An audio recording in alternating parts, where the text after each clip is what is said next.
Melbourne Storm. Finished the season as the minor premiers, 19 wins, just the 5 losses. Won week 1 of the finals, 37-10. That was against the Sharks. And then piled on 48-18 over the Roosters. So played 3rd and 4th and mopped up. What do they mop up? They mopped up 85 points. 85 points to 28. That is some start to a final series. Yeah, albeit the opposition wasn't at their best, I didn't think. No. Cronulla sort of, the occasion got to them. And last week, the Chooks tried, but they were just outclassed. This will be a totally different kettle of fish, as we like to say. But they have got the hot hand with their attack. So they are going better in attack than the Panthers, I feel. Yeah. Yep. Well, the Panthers don't really show their true colours. If you don't, they don't have to do it. Well, you told me. You said Mitch Kenny. After Mitch Kenny said when they get into a lead, they change the way they're thinking. Wow. So it's all about now just getting field position.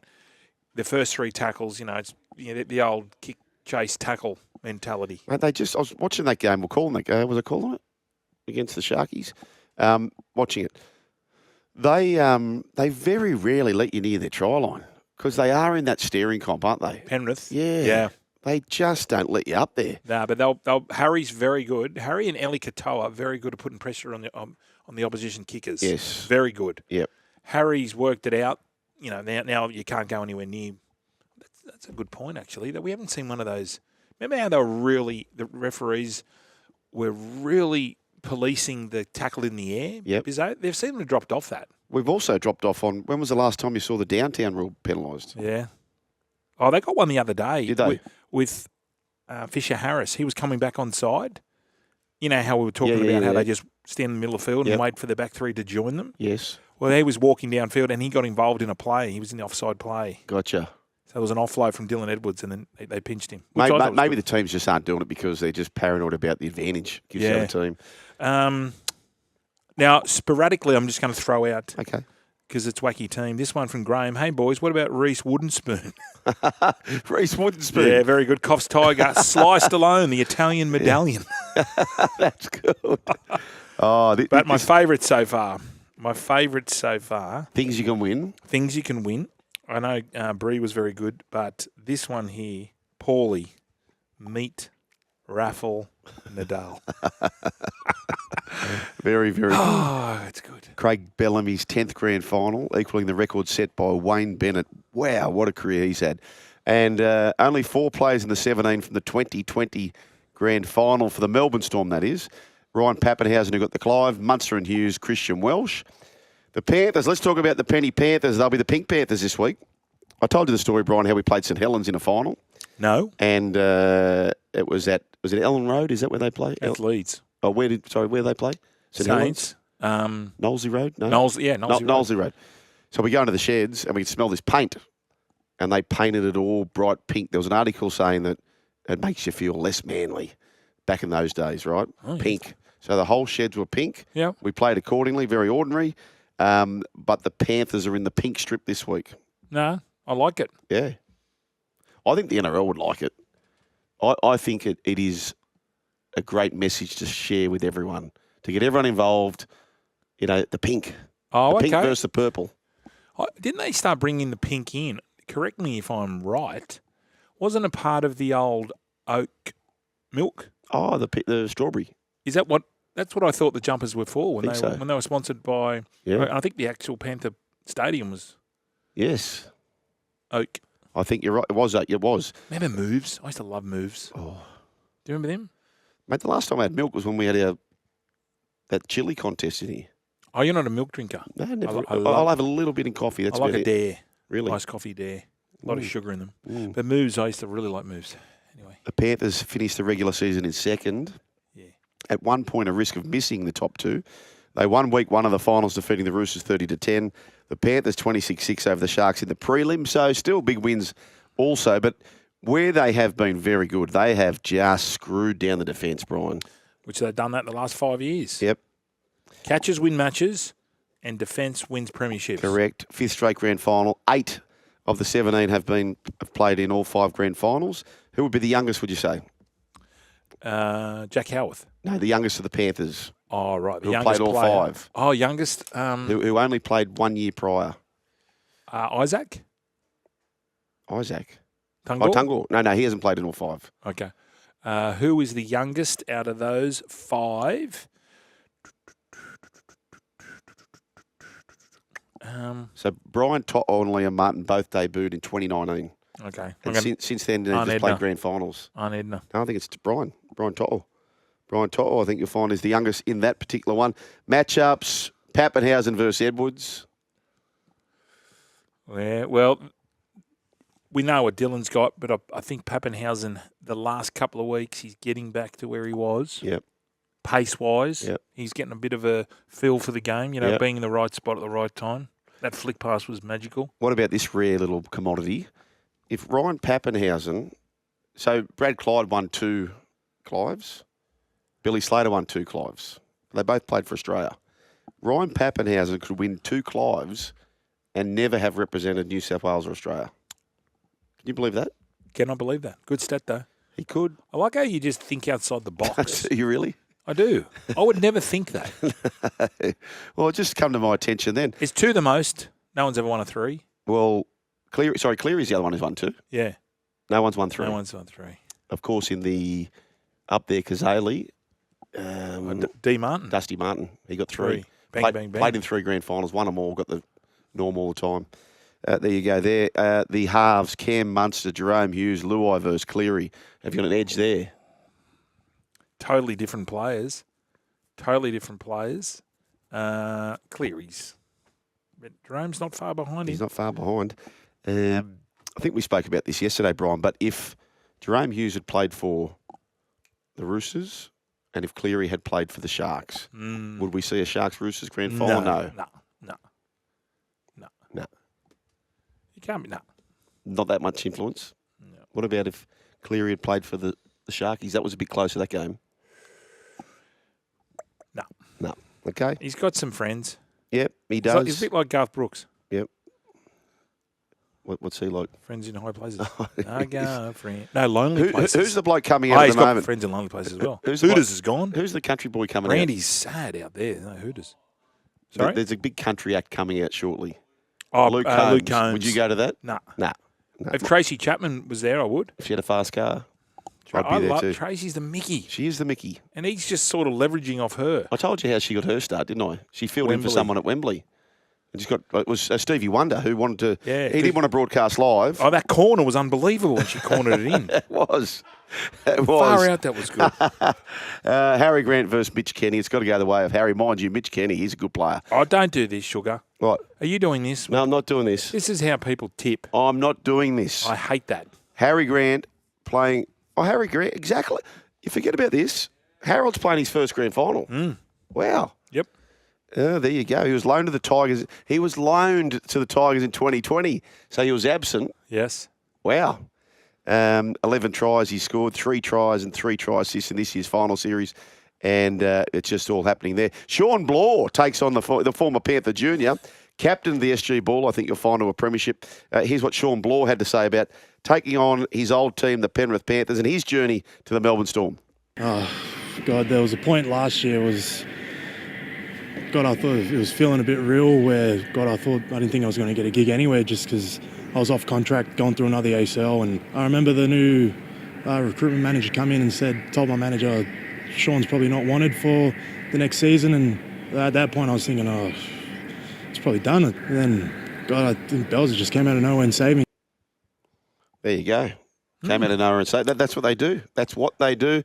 Ellie Katoa, his back row partner, has a similar story, not to the same degree, but similar story where they just...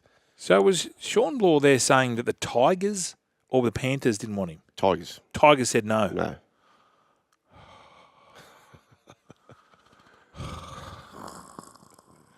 Okay, anyway.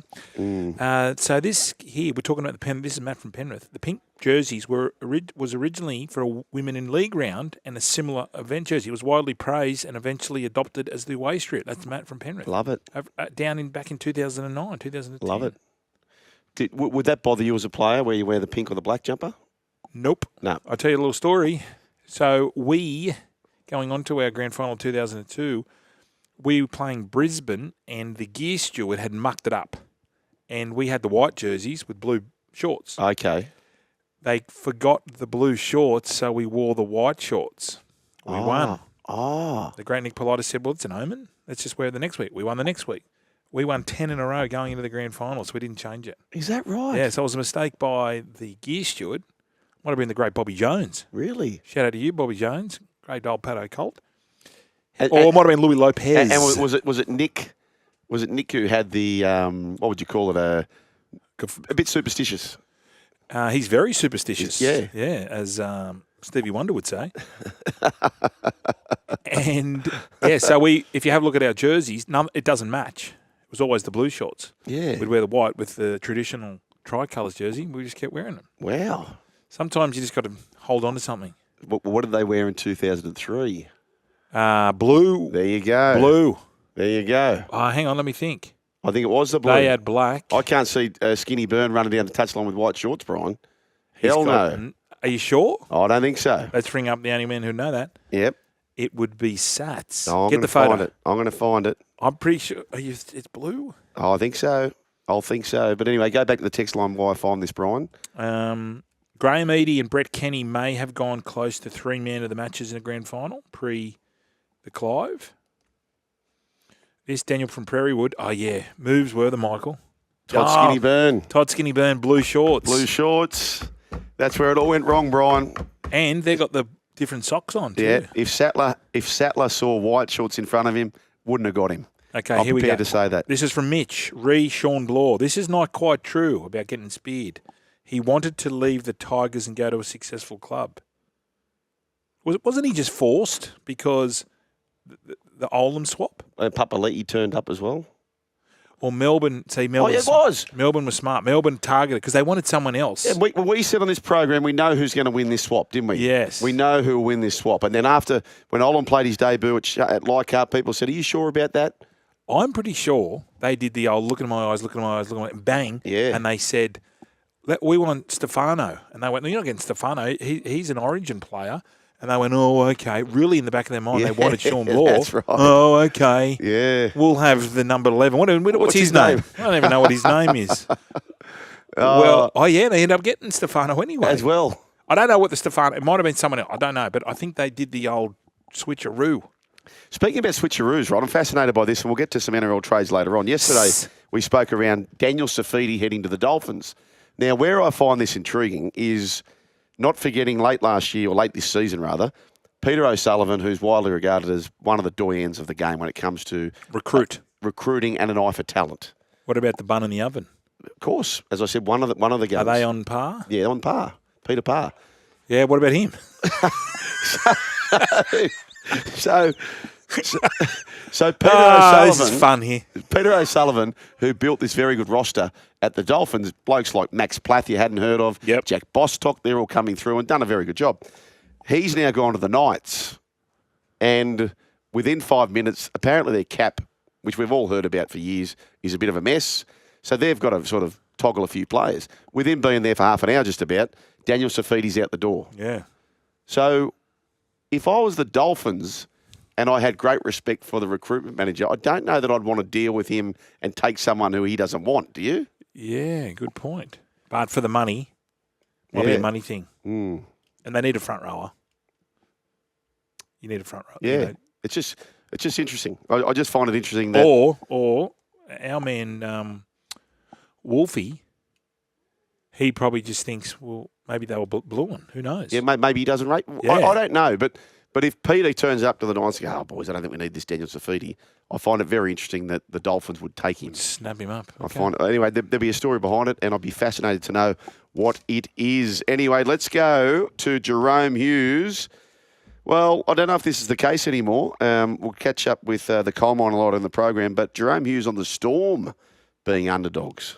Yeah, I guess so. I think, you look at what Penrith has been able to do the last, couple of years and how good they are and as a team and as a club as well. You can't underestimate the club. They've lost a lot of great players, I guess, over the last couple of years, and they still managed to be the benchmark. So, we look at them as the best team in the comp and have been for the last couple of years. But, we're confident in our own ability. So, we need to go out there and execute. But, they're a pretty good team, so we're going to need to be on. Yes, Jahrome Hughes, and great respect you can hear there through the pen. This is the most excited I've been from a grand final, and I do believe that these two teams in any other year both deserved premiership winners. But unfortunately, Brian, We can only have one. only one. There's only one. Wouldn't it be good if it's a replay?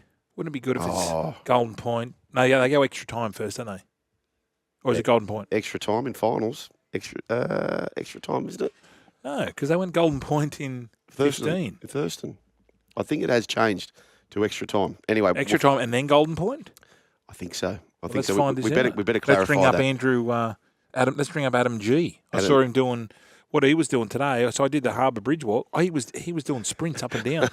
I said to him, "What are you doing?" Was he the only person there? G, only person there. Did he have a horse? Sprinting up and down. I thought, geez, this bloke's going. He's got a big future. Did he have a horse called Fields of Omar? And he wasn't, but was he a co-owner with Kathy Freeman? No, he wasn't, but he was looking down at all these boats down there at Pier 1. He said, mate, did you see that how those ships, they all rise with the tide? And I went, far out. It's in response to the moon, apparently. G-man. Okay, let's get our prediction, shall we? Let's start with the tourists. Tourists, we want the side by how many, and we want your Clive Churchill. Storm by 4, and your Clive Churchill will be Cameron Munster. Okay. Brooksy says this. He texts this through on the open line, 0457 736 736. Storm in a close one. Harold Grant for the Clive. Well, I'm pretty much on the same page. I'm with the tourist on Storm by 4, but I'm with Brooks on Harold for the Clive. Yep, Bears head's going. I'm going Storm as well.